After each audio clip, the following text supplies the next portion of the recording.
Olá, gente, tudo bem? Nós vamos então para a nossa oitava aula. Você que acompanhou, está acompanhando o nosso curso de Sociologia, que a gente está fazendo com carinho, né?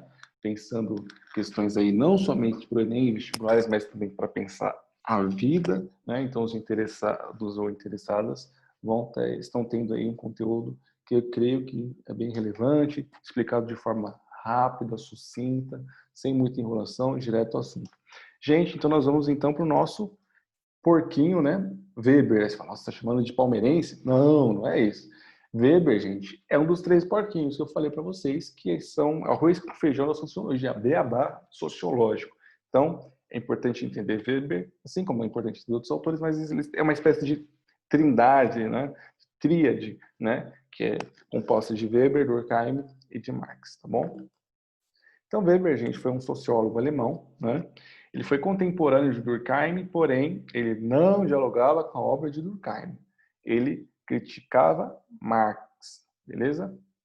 Gente, a sociologia weberiana ela é focada no indivíduo, diferentemente da de Durkheim, que é focada no social. A Marx é aquela coisa que está olhando para os dois polos. O conceito-chave é ação social, tá? Então, você tem, né, um olhar sobre a ação do indivíduo, né? A ação social. Ela pode ser ligada a fins, então o indivíduo ele faz aquilo por alguns fins, porque ele tem alguma finalidade, né? Ele faz uma determinada ação, né?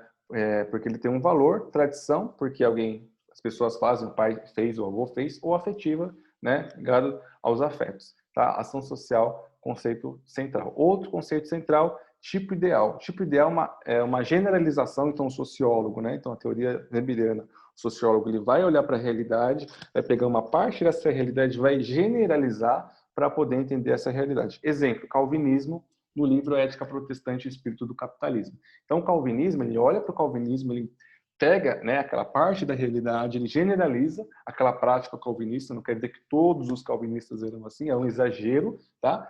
Para, a partir desse exagero, construir uma análise social, beleza?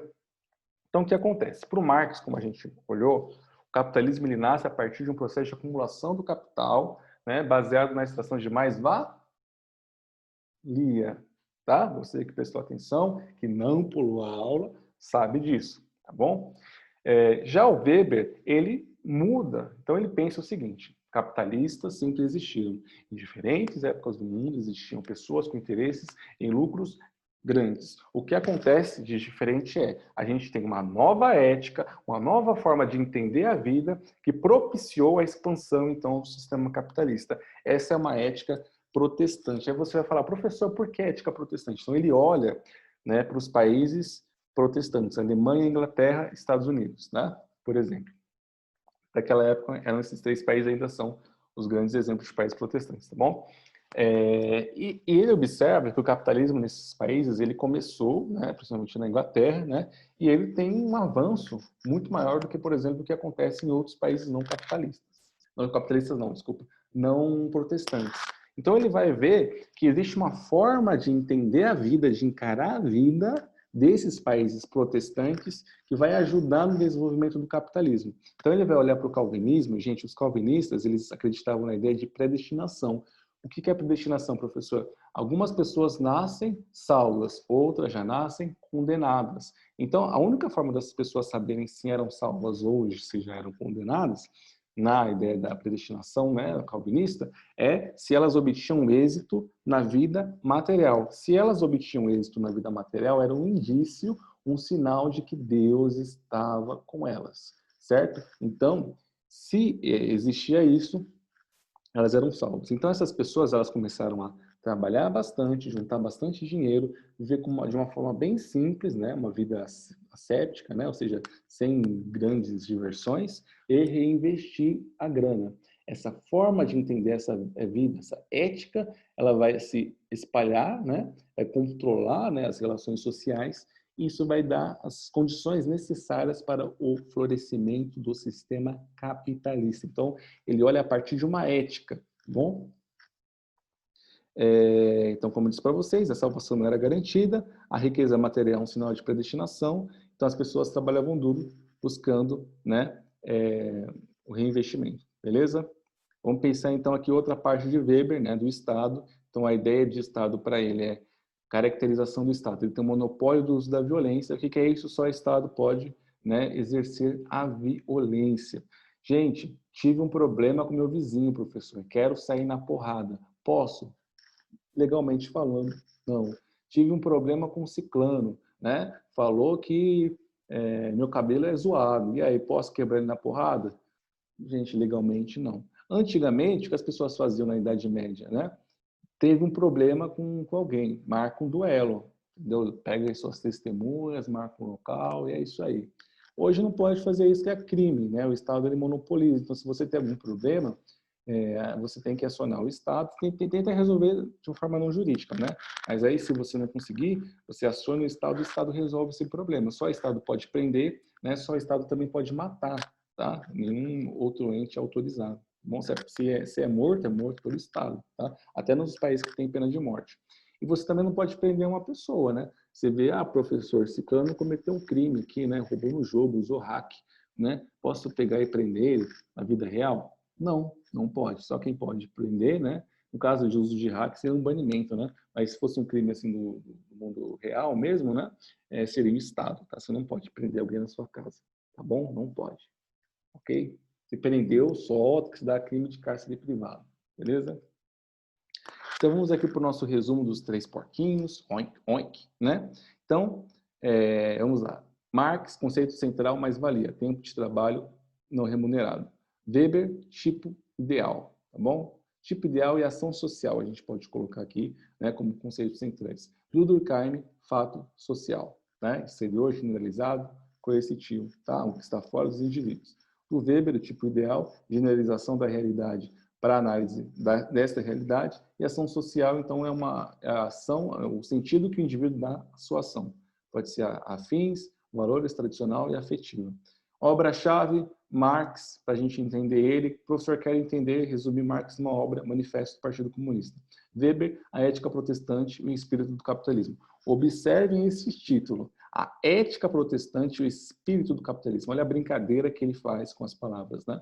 E Durkheim, então o suicídio a gente entende a aplicação da teoria de Durkheim, beleza? Então a gente tem aqui, né, do Marx. Esse triângulo, gente, é um indivíduo, tá? Na sociologia a gente usa triângulo para dizer que é um indivíduo. Então, o S aqui é de sociedade, né? Então, para o Marx, o indivíduo ele influencia a sociedade influencia o indivíduo, né? Para o Weber, então é o indivíduo que existe no limite, tá? E ele influencia a sociedade. E para o Durkheim, a sociedade influencia, então, o indivíduo. Vamos para os nossos exercícios comentados, questão 3, Enem 2015. A crescente intelectualização e racionalização não indicam conhecimento maior e geral das condições sobre a qual vivemos. Significa a crença em que, se quiséssemos, poderíamos ter esse conhecimento a qualquer momento. Não há forças misteriosas e incalculáveis. Podemos dominar todas as coisas pelo cálculo. Gente, outro fator importante. O Weber, ele acredita num processo de racionalização do mundo, então o progresso da ciência, a racionalização do Estado, como essa racionalização do Estado acontece? Então você tem a contratação de funcionários especializados, um Estado mais racionalizado, tá bom? Então, gente, o que acontece? Na teoria weberiana, esse processo de racionalização, né, de desencantamento do mundo, ele é irreversível e ele está ligado ao capitalismo. Tá? Para o Weber, o capitalismo é irreversível. O capitalismo é o que aceita que dói menos. Para o Marx, não, tem que ser derrubado, e Durkheim quer, né, a espécie de manutenção. Ó, tal como apresentada no texto, a proposta do Marx, né, colocar Marxito aqui, a respeito do processo de desencantamento do mundo, evidencia progresso civilizatório como decorrência da expansão do industrialismo. Vamos deixar aí ela suspensa, né? B. Extinção do pensamento mítico como desdobramento do capitalismo não é extinto, tá? Esse pensamento se mantém. C. Emancipação como consequência de processo de racionalização da vida?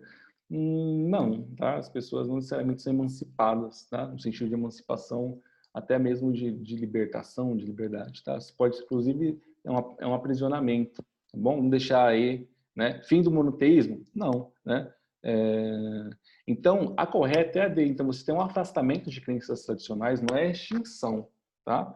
como uma característica da modernidade. Então, as pessoas elas se afastam das explicações, né, tradicionais ligadas à religião, elas buscam explicar, tentar entender a vida com base nessas novas explicações da ciência, tá? Então, às vezes, até mesmo dentro do discurso religioso, isso é uma loucura, né? Muitas das vezes, dentro da argumentação religiosa, existe argumentos da ordem científica. Então, eles querem explicar uma coisa, às vezes, da religião, mas para dar peso, eles usam a ciência. Isso é muito comum, tá bom? Então, a gente tem uma espécie até mesmo de idolatria, né, pela ciência, né? Isso que é muito louco, né? Tem um filósofo chamado Karl Popper que ajuda a gente a entender, né, essa relação com a ciência, que às vezes pode ser também, né, dogmática e perigosa. Então, assim como a religião, às vezes você pode ter uma relação perigosa com a ciência também, tá bom?